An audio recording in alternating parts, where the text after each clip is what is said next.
Time management by doctor Sudhir Dixit. खंड एक, तीन बुनियादी सवाल। पहला बुनियादी सवाल, आजकल समय की इतनी कमी क्यों महसूस होती है? दिन 24 घंटे की अवधि जिसमें से अधिकांश बर्बाद हो जाती है। Embryos bears. क्या आपने कभी सोचा है कि आजकल हमें समय की इतनी कमी क्यों महसूस होती है? समय पर काम ना करने या ना होने पर हम झल्ला जाते हैं, आग बबूला हो जाते हैं, चिढ़ जाते हैं, तनाव में आ जाते हैं। समय की कमी के चलते हम लगभग हर पल जबरदस्ती, जल्दबाजी और हड़बड़ी में रहते हैं। इस चक्कर में हमारा ब्लड प्रेशर बढ़ जाता है, लोगों से हमारे संबंध खराब हो जाते हैं, हमारा मानसिक संतुलन गड़बड़ा जाता है और कई बार तो दुर्घटनाएं भी हो जाती हैं। समय की कमी हमारे जीवन का एक अप्रिय और अनिवार्य हिस्सा बन चुकी है। क्या आपने कभी यह बात सोची है, हमारे पूर्वजों को कभी टाइम मैनेजमेंट की जरूरत नहीं पड़ी, तो फिर हमें क्यों पड़ रही है? क्या हमारे पूर्वजों को दिन में 48 घंटे मिलते थे और हमें केवल 24 घंटे ही मिल रहे हैं? आप भी जानते हैं और मैं भी जानता हूँ, ऐसा नहीं है। हर पीढ़ी को एक दिन में 24 घंटे का समय ही मिला है, लेकिन 20वीं शताब्दी की शुरुआत से हमारे जीवन में समय कम पड़ने लगा है और यह समस्या दिनों दिन बढ़ती ही जा रही है। बड़ी अजीब बात है, क्योंकि 20वीं सदी की शुरुआत से ही मनुष्य समय बचाने वाले नए नए उपकरण बनाता जा रहा है।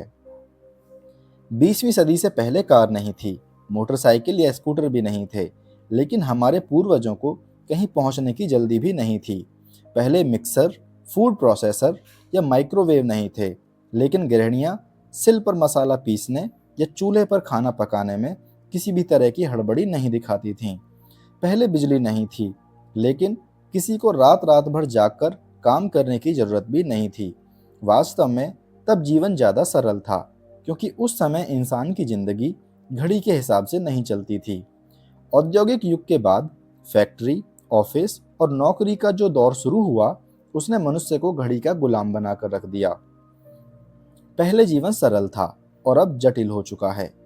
यही हमारी समस्या का मूल कारण है। पहले जीवन की रफ्तार धीमी थी, अब तेज हो चुकी है।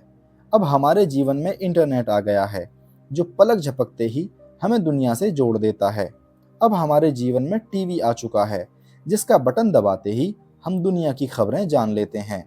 अब हमारे पास कारें और हवाई जहाज हैं, जिनसे हम तेजी से कहीं भी पहुंच सकते हैं। अब हमारे पास 3G, 4G, 5G मोबाइल्स हैं, जिनसे हम दुनिया में कहीं भी किसी से भी बात कर सकते हैं और उसे देख भी सकते हैं। आधुनिक आविष्कारों ने हमारे जीवन की गति बढ़ा दी है। शायद आधुनिक आविष्कार ही हमारे जीवन में समय की सबसे बड़ी कमी का कारण है। इनकी बदौलत हम दुनिया से तो जुड़ गए हैं, लेकिन शायद खुद से दूर हो गए हैं। यदि आप समय का सर्वश्रेष्ठ उपयोग को लेकर गंभीर हैं, तो इसका सबसे सीधा समाधान यह है कि यदि आप किसी तरह आधुनिक आविष्कारों से मुक्ति पा लें और दोबारा पुराने जमाने की जीवन शैली अपना लें, तो आपको काफ़ी सुविधा होगी। नहीं नहीं, मैं यहाँ चूल्हे पर रोटी पकाने या मुंबई से दिल्ली तक पैदल जाने की बात नहीं कर रहा हूँ। मैं तो केवल यह कहना चाहता हूँ कि मोबाइल, टीवी, इंटरनेट, चैटिंग आदि समय बर्बाद करने वाले आविष्कारों का इस्तेमाल करना कम कर दें। पहले घड़ी हमारे जीवन पर हावी नहीं हुई थी, और इसका सीधा सा कारण यह था कि ज़्यादातर लोगों के पास घड़ी थी ही नहीं। पहले अलार्म घड़ी की कोई ज़रूरत नहीं थी, मुर्गे की बांग ही काफ़ी थी। तब 8-18 की लोकल पकड़ने का कोई तनाव नहीं रहता था। तब कोई काम सुबह 9 बजे हो या 9:15 बजे, कोई खास फर्क नहीं पड़ता था, लेकिन आज पड़ता है। तो इस पुस्तक को आगे पढ़ने से पहले यह बात अच्छी तरह समझ लें कि diabetes, high blood pressure, cholesterol और हृदय रोग की तरह ही समय की कमी भी एक आधुनिक समस्या है, जो आधुनिक जीवन शैली का परिणाम है। यदि आप इस समस्या को सुलझाना चाहते हैं, तो आपको अपनी जीवन शैली को बदलना होगा। याद रखें, दुनिया नहीं बदलेगी, बदलना तो आपको ही है। यदि आप अपनी जीवन शैली और सोच को बदल लेंगे, तो समय का समीकरण भी बदल जाएगा। जैसा अल्बर्ट आइंस्टाइन ने कहा था, हम जिन महत्वपूर्ण समस्याओं का सामना करते हैं, उन्हें सोच के उसी स्तर पर नहीं सुलझाया जा सकता जिस पर हमने उन्हें उत्पन्न किया था। अब गेंद आपके पाले में है। अपनी सोच बदलें, जीवन शैली बदलें और समय का उचित प्रबंधन करके अपना जीवन बदल लें। इस संदर्भ में आधुनिक प्रबंधन के पितामह पीटर एफ ड्रकर की बात याद रखें। जब तक हम समय का प्रबंधन नहीं कर सकते, तब तक हम किसी भी चीज को प्रबंधित नहीं कर सकते। दूसरा बुनियादी सवाल, आपके पास दरअसल कितना समय है? विधाता ने किसी को सुंदरता ज्यादा दी है तो किसी को कम दी है, किसी को बुद्धि ज्यादा दी है, किसी को कम दी है, किसी को दौलत ज्यादा दी है, किसी को कम दी है, लेकिन समय उसने सबको बराबर दिया है। एक दिन में 24 घंटे। समय ही एकमात्र ऐसी दौलत है जिसे आप बैंक में जमा नहीं कर सकते। समय का गुजरना आपके हाथों में नहीं होता, यह तो घड़ी की सुई के साथ लगातार आपके हाथ से फिसलता रहता है। आपके हाथ में आपके हाथ में तो बस इतना रहता है कि आप इस समय का कैसे इस्तेमाल करते हैं। अगर सदुपयोग करेंगे तो अच्छे परिणाम मिलेंगे, अगर दुरुपयोग करेंगे तो बुरे परिणाम मिलेंगे। ध्यान देने वाली बात यह है कि हमारे पास कहने को तो 24 घंटे होते हैं, लेकिन वास्तव में इतना समय हमारे हाथ में नहीं होता। सच तो यह है कि समय के एक बड़े हिस्से पर हमारा कोई नियंत्रण नहीं होता। 8 घंटे नींद में चले जाते हैं और 2 घंटे खाने पीने, तैयार होने और नित्य कर्म आदि में चले जाते हैं। यानी हमारे हाथ में दरअसल 14 घंटे का समय ही होता है। दूसरे शब्दों में, जीवन में सिर्फ 58% समय पर हमारा नियंत्रण संभव है, जबकि 42% समय हमारे नियंत्रण से बाहर होता है। सुविधा की दृष्टि से यह मान लें कि 40% समय पर हमारा नियंत्रण नहीं होता, जबकि 60% समय पर हमारा नियंत्रण होता है। इस संदर्भ में सदियों पहले भर्तृहरि की कही बात आज भी प्रासंगिक है। विधाता ने मनुष्य की आयु 100 वर्ष तय की है, जिसमें से आधी रात्रि में चली जाती है, बची आधी में भी आधी बाल्यावस्था और वृद्धावस्था में गुजर जाती है, और बाकी बचे 25 वर्षों में मनुष्यों को रोग और वियोग के अनेक दुख झेलने पड़ते हैं और नौकरी चाकरी करने पड़ती है। इसलिए हम कह सकते हैं कि जल तरंग के समान चंचल इस जीवन में लेश मात्र सुख भी नहीं है। समय अनमोल है, क्योंकि वास्तव में समय ही संसार की एकमात्र ऐसी चीज है जो सीमित है। अगर आप दौलत गंवा देते हैं तो दोबारा कमा सकते हैं, घर गंवा देते हैं तो दोबारा पा सकते हैं, लेकिन अगर आप समय गंवा देते हैं तो आपको वही समय दोबारा नहीं मिल सकता। हमारे पास जीवन में बहुत कम समय है और यह समय सीमित है। यदि हम अपनी अपेक्षित आयु 100 वर्ष मान लें तो हमारे पास जीवन में कुल 36,500 दिन ही होते हैं। इसी समय का हिसाब लगाकर देखें कि इन 36,500 दिन में से आपके पास कितने बचे हैं जिनमें आपको अपने जीवन का लक्ष्य प्राप्त करना है। नीचे दी गई आसान गणना करके खुद जान लें कि आपके पास अब लगभग कितने दिन बचे हैं। टेबल ग्रुप में मिल जाएगी।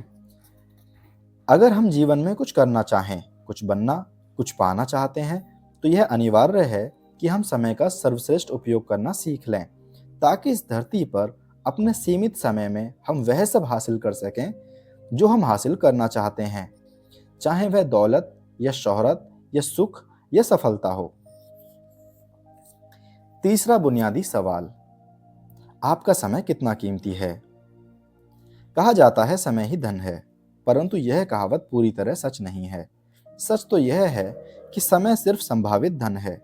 अगर आप अपने समय का सदुपयोग करते हैं तभी आप धन कमा सकते हैं। दूसरी ओर, अगर आप अपने समय का दुरुपयोग करते हैं तो धन कमाने की संभावना को गंवा देते हैं। क्या आप ठीक ठीक जानते हैं कि आपका समय कितना कीमती है? अगर नहीं तो नीचे दिए गए फॉर्मूले का प्रयोग करके यह जान लें। समय का मूल्य ज्ञात करने का फॉर्मूला, आपके 1 घंटे का मूल्य बराबर आपकी आमदनी या फिर काम के घंटे। अपनी आमदनी में काम के घंटों का भाग देने से आप जान जाएंगे कि आपके 1 घंटे के समय का वर्तमान मूल्य क्या है। मान लें आप हर महीने 20,000 रुपये कमाते हैं और इसके लिए आपको हर महीने में 25 दिन 8 घंटे काम करना पड़ता है, यानी आप कुल मिलाकर 200 घंटे काम करते हैं। इस स्थिति में आपके 1 घंटे का मूल्य होगा 20,000 डिवाइडेड बाय 200, यानी आमदनी बटे काम के घंटे बराबर 100 रुपए। इस उदाहरण में यदि आप रोज 1 घंटे का समय बर्बाद करते हैं तो आपको हर दिन 100 रुपए का नुकसान हो रहा है, यानी हर साल 36,000 रुपए। यदि आप दिन में 2 घंटे बर्बाद करते हैं तो इसका मतलब है आपको हर साल 72,000 रुपए का नुकसान हो रहा है। यह अभ्यास करने के बाद आपकी आंखें खुल जाएंगी। इससे एक तो आपको पता चल जाएगा कि समय की बर्बादी करने से आपको कितना आर्थिक नुकसान हो रहा है, इसलिए आप समय बर्बाद नहीं करेंगे। दूसरे, इससे अगर आपको यह आभास नहीं होता है कि आपके समय का वर्तमान मूल्य संतोषजनक नहीं है तो आप उसे बढ़ाने के उपाय खोजने लगेंगे। इस फॉर्मूले का सिर्फ एक बार प्रयोग करने से ही आपके जीवन में चमत्कारिक परिवर्तन हो जाएंगे। आप समय के उपयोग को लेकर सतर्क हो जाएंगे। आप समय बर्बाद करना छोड़ देंगे। आप अपने समय के बेहतर उपयोग के तरीके खोजने लगेंगे। आप कम समय में ज़्यादा काम करने के उपाय खोजने लगेंगे। और यह सब केवल इसलिए होगा क्योंकि अब आपको पता चल चुका है कि आपके काम का हर मिनट कितना कीमती है और उसे बर्बाद करके आप अपना कितना आर्थिक नुकसान कर रहे हैं। अब इसके बाद हम देखेंगे कुछ ऐसे कोट्स जो इस किताब में दिए गए हैं हर चैप्टर पे। कई बार सवाल जवाबों से ज़्यादा महत्वपूर्ण होते हैं। Nancy Willard. दुनिया बहुत तेजी से बदल रही है। अब बड़े छोटों को नहीं हराएंगे, अब तो तेज धीमों को हराएंगे। Rupert Murdock. आधुनिक औद्योगिक युग की सबसे प्रमुख मशीन भाप का इंजन नहीं बल्कि घड़ी है। लुइस मर्मफोर्ड। आप ये कैसे कह सकते हैं कि आपके पास पर्याप्त समय नहीं है? आपके पास एक दिन में उतने ही घंटे हैं जितने Helen Keller, Louis Pasteur, Michael Angelo, mother Teresa, Leonardo da Vinci, Thomas Jefferson और अल्बर्ट आइंस्टाइन के पास थे। H Jackson brown. खोई दौलत मेहनत से दोबारा हासिल की जा सकती है। खोया ज्ञान अध्ययन से, खोया स्वास्थ्य चिकित्सा या संयम से, लेकिन खोया समय हमेशा हमेशा के लिए चला जाता है। Samuel smiles. कैलेंडर से धोखा ना खाएं। साल भर में केवल उतने ही दिन होते हैं जिनका आप उपयोग करते हैं। एक व्यक्ति साल भर में केवल एक सप्ताह का मूल्य प्राप्त करता है, जबकि दूसरा व्यक्ति एक सप्ताह में पूरे साल का मूल्य प्राप्त कर लेता है। Charles Richard. समय आपके जीवन का सिक्का है। यह आपके पास मौजूद इकलौता सिक्का है और सिर्फ आप ही यह तय कर सकते हैं कि इसे कैसे खर्च किया जाए। सतर्क रहें, वरना आपके बजाय दूसरे लोग इसे खर्च कर देंगे। Karl Sandberg. आधुनिक मनुष्य उन चीजों को खरीदने लायक पैसा कमाने के पीछे भागता है जिनका आनंद वह व्यस्तता के कारण नहीं ले सकता। फ्रैंक ए क्लार्क। जिन चीजों को मनुष्य खर्च कर सकता है उनमें समय सबसे मूल्यवान है। थियोफ्रास्टस।